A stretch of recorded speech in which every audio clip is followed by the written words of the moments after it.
Assalamualaikum warahmatullahi wabarakatuh. Perkenalkan, nama saya Muhammad Kimanin, kelas 10 Teknik Kendaraan Ringan. Kali ini saya akan menjelaskan bagaimana cara mengukur rongga silinder dengan menggunakan alat-alat berupa silinder bore gauge, jangka sorong, dan mikrometer. Alat-alat yang kita gunakan ada jangka sorong. Jangka sorong ini digunakan untuk mengukur diameter dari rongga silinder secara kasar. Selanjutnya ada mikrometer. Mikrometer ini kita gunakan untuk mengkalibrasi silinder bore gauge. Lalu ada silinder bore gauge. Silinder bore gauge inilah yang kita gunakan untuk mengukur diameter dari rongga silinder. Bagian-bagian dari silinder bore gauge ini ada dial gauge. Lalu ada grip atau batang silinder bore gauge, ada replacement rod, ada replacement washer, dan spindle. Jangka sorong memiliki beberapa bagian, diantaranya ada rahang luar, rahang dalam, skala utama, skala nonius, tangkai ukur, kedalaman, baut pengunci. Gunakan rahang dalam untuk mengukur diameter lubang silinder secara kasar. Pengukuran dilakukan langsung tanpa mengangkat jangka sorong dari blok silinder. Di sini saya mendapatkan ukuran 74,98 mm. Ukuran tersebut kita bulatkan menjadi 75 mm.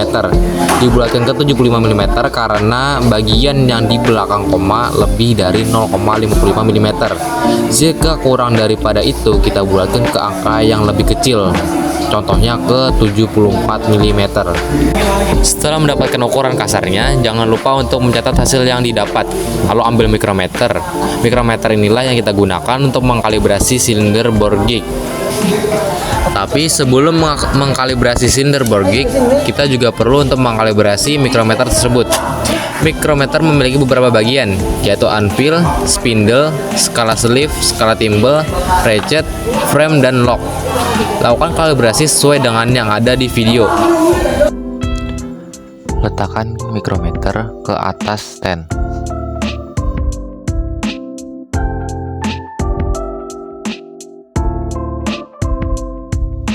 Untuk melakukan kalibrasi, mikrometer harus disetting ke angka 0. Untuk mikrometer jenis 75 sampai 100 mm yang saya gunakan ini, itu menggunakan alat tambahan untuk mendapatkan angka 0. Putar skala timbel hingga mendekati alat bantu. Ketika sudah mendekati alat bantu tersebut, gunakan ratchet hingga terdengar beberapa bunyi klik, 2 atau 3 klik, maksimal 5. Gunakan adjustment range untuk mengkalibrasi mikrometer.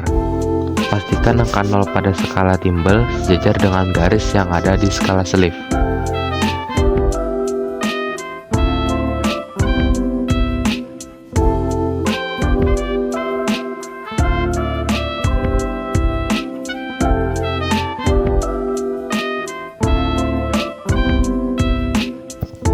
Jika sudah dikalibrasi, maka kita lepaskan alat bantu yang kita gunakan tadi dari mikrometer tersebut. Kemudian kita beralih ke silinder bore gauge. Pasang dial gauge ke batang silinder bore gauge. Pastikan ketika memasang dial gauge, jarum kecil mengarah ke angka 1.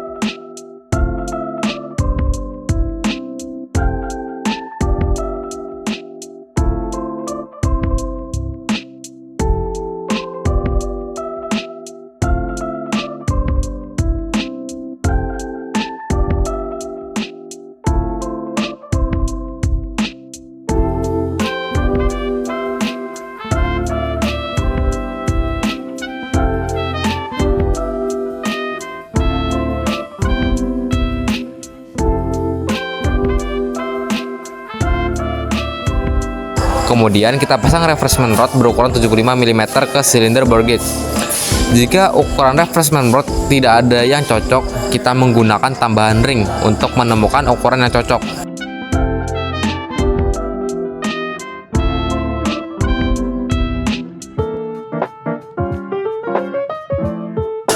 Setting besar di mikrometer menjadi 75 mm.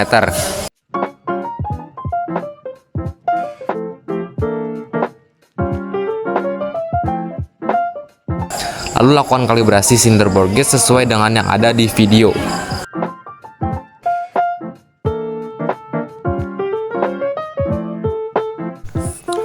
Putarkan angka 0 dan sesuaikan penempatannya pada arah yang ditunjukkan oleh jarum panjang.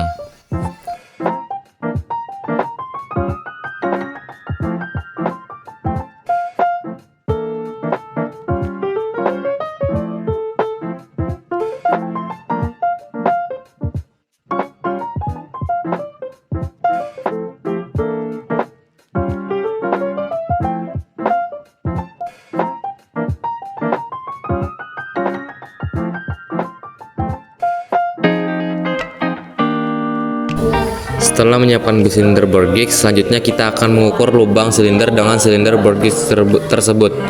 Masukkan silinder bore gauge ke lubang silinder, posisikan silinder bore gauge di posisi X1 dan lakukan pengukuran.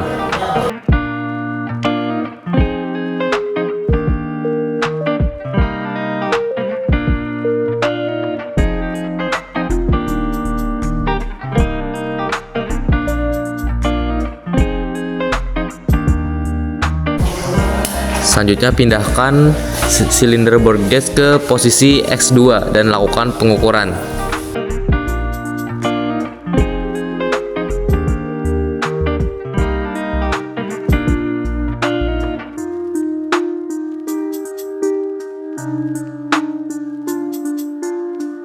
Setelah dari posisi X2, kita pindah lagi ke posisi X3 dan lakukan pengukuran di posisi X3.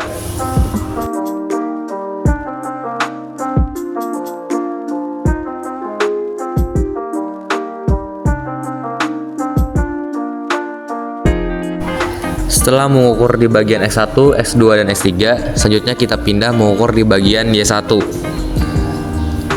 Pindahkan posisi silinder bore gauge ke Y1 dan lakukan pengukuran.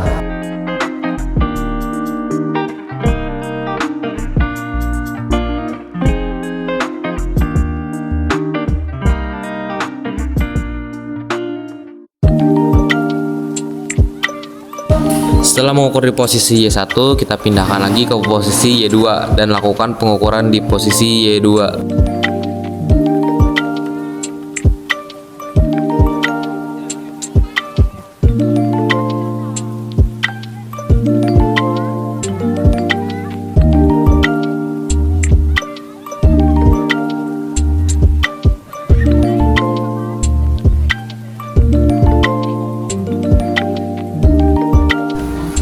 Setelah selesai melakukan pengukuran di posisi Y2, kita pindah lagi mengukur di posisi Y3 dan lakukan pengukuran di posisi Y3.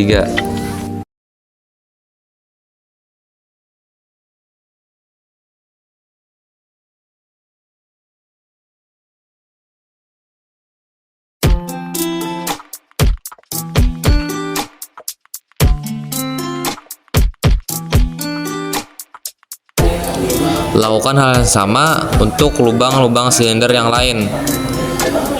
Dan jika jarum mengarah ke kiri dari 0, hasilnya ditambah dengan ukuran kasar yang kita dapat dari jangka sorong. Tetapi jika jarum mengarah ke kanan dari 0, maka hasil tersebut kita kurangkan dengan hasil kasar yang kita dapat dari jangka sorong.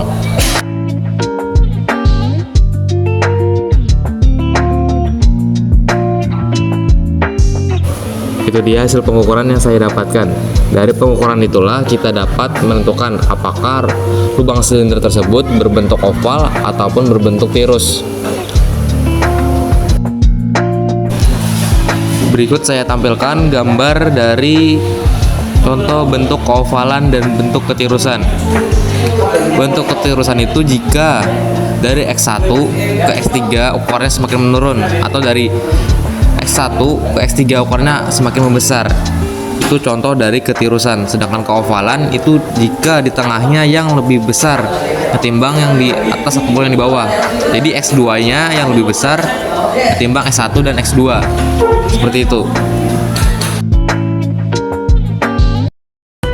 Berikut saya tampilkan video ketika saya sedang mengukur rongga atau lubang dari silinder dengan menggunakan silinder bore gauge.